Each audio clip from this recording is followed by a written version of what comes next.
des anciens de Guinée, au nom du bureau exécutif national du syndicat libre des anciens chercheurs de Guinée et au nom de la délégation que je conduis et qui est présente devant vous,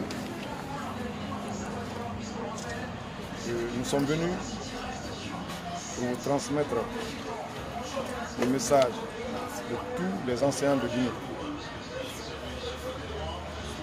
Tous les anciens de Guinée, à travers votre marque de sympathie, de solidarité à notre mouvement de grève que nous avons déclenché depuis le 3 octobre. Et ce qui nous réconforte de plus, c'est que vous êtes un parti qui est soucieux de l'avenir de ce pays. Vous êtes un parti qui a toujours su s'exprimer pour dénoncer les maux qui gangrènent notre pays, les maux qui freinent le développement de notre pays. Nous vous avons vu, n'est-ce pas, à la tâche, nous avons vu, n'est-ce pas, devant les situations, prononcer des discours poignants qui dénoncent la mauvaise gouvernance dans notre pays. Et si aujourd'hui vous avez décidé d'observer une grève de faim, ça ne nous étonnera pas. Ça ne nous surprendra pas. Nous savons que vous êtes un président d'un parti qui est engagé à défendre la population guinéenne. Et nous, en tant que syndicalistes, qui nous sommes engagés dans le combat pour l'amélioration des conditions de vie des enseignants, nous sommes aussi déterminés à ce que les enseignants sortent des conditions de vie très précaires que nous sommes en train de traverser depuis l'accession de notre pays à l'indépendance. Nous avons le sentiment qu'il a été entendu d'abord par les Guinéens. Et ça, c'est ce qui est important. Que les Guinéens comprennent que nous sommes sur une pente raide. Nous sommes dans une dictature et que nous devons ensemble nous donner les mains. Le dictateur n'a pas d'amis, ni de frères, ni de jeunes frères. Le seul ami du dictateur, c'est son fauteuil.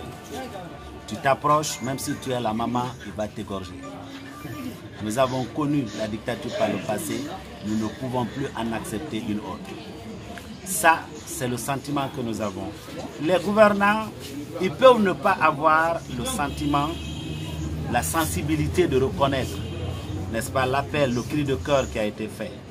Mais ils ont été gênés. Parce que s'ils n'étaient pas gênés, ils ne nous auraient pas dérangé de Dixit. Dans ma langue, on dit que la honte n'est pas lourde, mais elle ne se prend pas.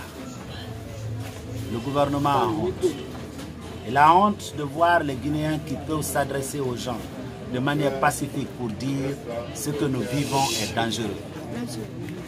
La honte également de ne pas être capable d'être devant le syndicat pour dire quel est le tableau économique de notre pays. Car seul un gouvernement vertueux est capable de le faire avec courage. Mais lorsqu'on est écraboussé par des scandales, lorsqu'on achète des concerts pour envoyer nos enfants danser, les manifestations de rue sont constitutionnelles. Le BL simplement opte pour utiliser et varier des stratégies. Encore une fois, il faut que nous le précisions. La marche, elle n'est pas de nature violente.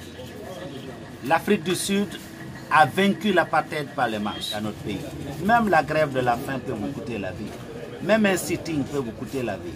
C'est pourquoi nous interpellons le peuple de Guinée. Nous devons à la fois continuer ce combat en variant nos stratégies, surtout pour faire l'économie du coût humain.